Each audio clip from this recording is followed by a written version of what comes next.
کر سکتا. اللہ رب العزت نے قرآن کریم میں مطلق طور پر فرمایا ہے وَاذْكُرُوا نِعْمَتَ اللَّهِ، یاد کرو اللہ کی اس نعمت کو اِذْ كُنتُمْ أَعْدَاءً فَأَلَّفَ بَيْنَ قُلُوبِكُمْ، جب تم آپس میں دشمن تھے، دستوں گریبان پکڑنے کے لیے ایک دوسرے کے تیار تھے، پھر اللہ کی ایک نعمت آئی جس نے تمہیں بھائی بنا دیا. فَأَصْبَحْتُمْ بِنِعْمَتِهِ إِخْوَانًا وَكُنتُمْ عَلَىٰ شَفَا حُفْرَةٍ مِّنَ النَّارِ، جہنم کے کونے سے نکال کر کے جس نے تمہیں جنت کا موقع دیا، اس رسول کو یاد کیا. جہاں تاریخ تھا، ظلمت لگا تھا، سخت کالا تھا، کوئی پردے سے کیا نکلا کہ گھر گھر میں ہو جاتا. ہم جس رسول کے ذکر میں بیٹھے ہوئے ہیں، علماء کرام ذوی ملت والاحترام اپنی شان شوکت رعنائیت کے ساتھ علماء ورثۃ الانبیاء کا تاج زری اپنے سروں پر سجا کر کے بیٹھے ہوئے ہیں. بڑے بڑے قلمکار آئے، بڑے بڑے ادیب آئے، بہت سے لکھنے والے آئے، مگر یہ کہہ کر کے قلم توڑ دیا کہ دنیا کے ہر عروج نے پہنا زوال ہے. علماء ایک شعر سنیں، غالب جیسا شاعر، غالب جیسا ادیب کہ جو سو جائے غالب کے بارے میں. بڑے بڑے شعراء نے کہا تھا، ابراہیم ذوق نے کہا تھا کہ غالب اس شاعر کا نام ہے کہ اگر نیند میں سویا ہوا رہے غالب ہاتھ میں قلم دے دے تو پھر بھی ایک شعر کہہ دے. غالب وہ شاعر کہ بہادر شاہ ظفر کے دربار میں جب دربار شاعری کے لیے منتخب کرنے کی باری آئی تو سب جھکا کر کے جانا تھا. غالب نے کہا نہیں، میں فقیر ہوں، مر جاؤں گا، خودداری میرے اندر ہے، اگرچہ ان کے ساری مثلیں اورنگزیب ہے میری ہر بات میں لیکن ہے عالمگیر کا لہجہ. یہ کہتا ہوا غالب سب جھکاتا نہیں، یہ کہتا ہے غالب بھوکا مر جائے گا مگر اپنی گردن کو بہادر کے چوکھٹ پہ نہیں جھکائے گا. ابراہیم ذوق کی نوکری لگی، غالب نے یہ کہہ کر کے چھوڑ دیا بنے حیثہ کا متاہی پھرے اتراتا، مگر نہ شہر میں غالب کی آبرو کیا ہے. جب کہا غالب سے کہ تو حضور کی نعت لکھ، سنے غالب نے یہ کہہ کر کے قصہ تمام کر دیا کہ غالب ثنائے خواجہ بیضا گذاشتے، کہاں ذات پاک مرتبہ دانے محمد. غالب ثنائے خواجہ بیضا گذاشتے، غالب تو حضور کی تعریف لکھے گا، تو حضور کی توصیف لکھے گا، تو حضور کا ذکر جمیل کرے گا. غالب ثنائے خواجہ بیضا گذاشتے، غالب حضور کی تعریف تیرے بس کی بات نہیں ہے، قلم کو خدا کے سپرد کر دے، وہی جانتا ہے کہ اس کے محبوب کی کیا تعریف ہو سکتی ہے. کہاں ذات پاک مرتبہ دانے محمد، اللہ کے رسول کی عظمت تعریفت کو صرف خدا جانتا ہے. ایک مرتبہ محبت اور احترام کے ساتھ دیکھیے لوگ شہر میں آتے ہیں، بہت سارے لوگوں کو اعتراض ہوتا ہے کہ کیا ضرورت ہے کہ جلسے میں ہاتھ اٹھائے. لیکن میں روایتی لطیفوں، کہانیوں، بے جا گفتگوؤں کا قائل نہیں ہوں. نہ میں لطیفے کا سہارا لیتا ہوں، نہ جھوٹی باتوں کا سہارا لیتا ہوں. علماء کرام تشریف رکھتے ہیں، میں نہیں چاہتا کہ میرے نقابت کا طائر ایسے شاخ کو چنے، ایسے گھونسلے کا انتخاب کرے جہاں سے بے ادبی کا شائبہ بھی نظر آئے.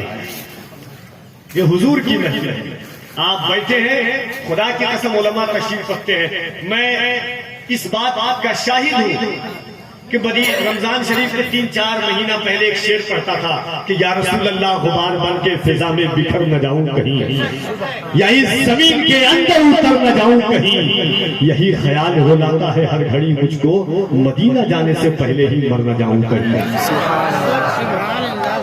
پھر نبی کے عاشق سے دنیا پوچھتی ہے کہ تو زندہ کیوں ہے؟ حضور کا عاشق کہتا ہے یا رسول اللہ تمہاری یاد میری عید زندہ رکھے ہے، تمہاری یاد میری عید زندہ رکھے ہے، نظر کو آرزوئے دید زندہ رکھے ہے. نہ جانے کب کے یہ عشاق مر گئے ہوتے، مدینہ جانے کی امید زندہ رکھے ہے. نہ جانے کب کے یہ عشاق مر گئے ہوتے. سرکار میرے دل میں محبت ہے آپ کی، سرکار میرے دل میں محبت ہے آپ کی، سرکار میرے دل پہ عنایت ہے آپ کی، سرکار میرے دل میں محبت ہے آپ کی، سرکار میرے دل پہ عنایت ہے آپ کی.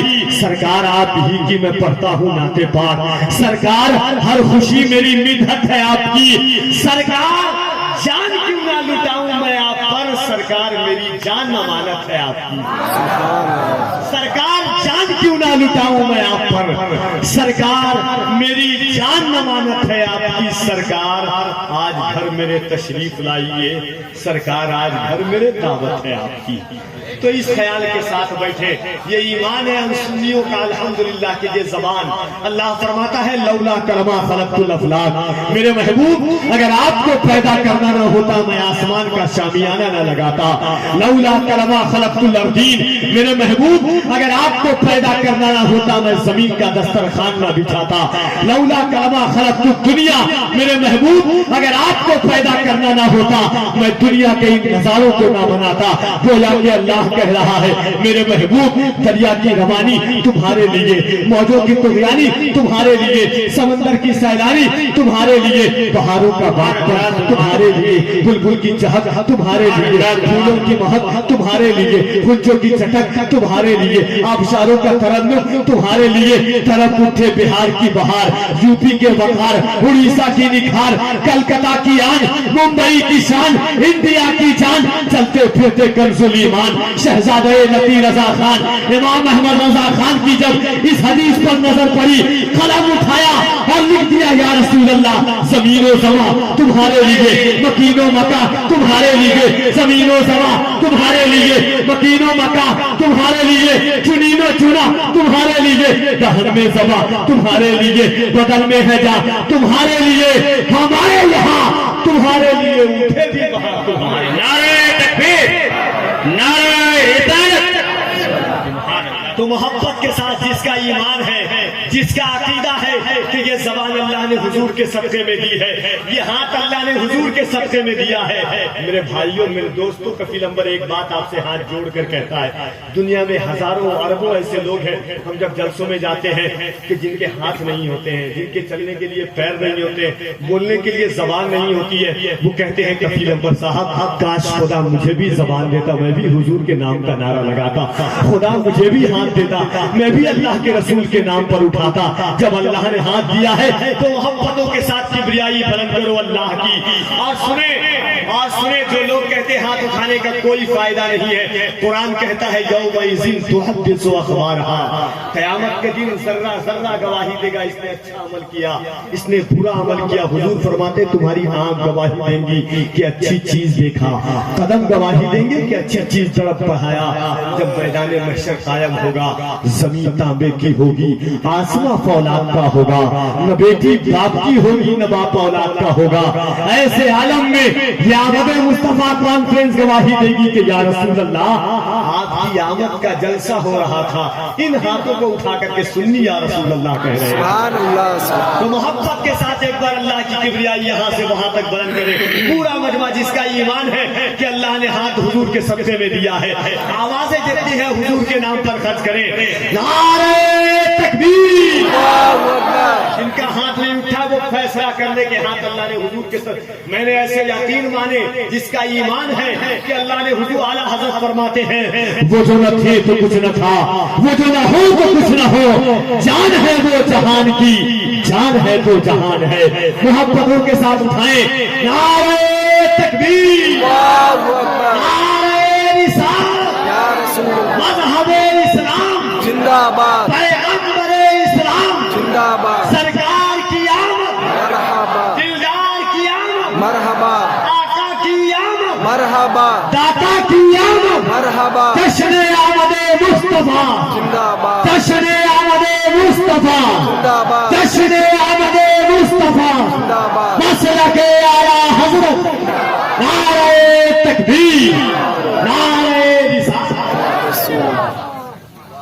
آئیے محبت اور احترام کے ساتھ میں گزارش کرتا ہوں مداح خیر الکلام حضرت مولانا ارشد کمال صاحب قبلہ سے کہ وہ تشریف لائے ان چار مصروں کے ساتھ کہ در و دیوار پر کاغذ رگڑ کر نعت لکھنی ہے، میرے آقا تیری جالی پکڑ کر نعت لکھنی ہے، در و دیوار پر کاغذ رگڑ کر نعت لکھنی ہے، میرے آقا تیری جالی پکڑ کر نعت لکھنی ہے۔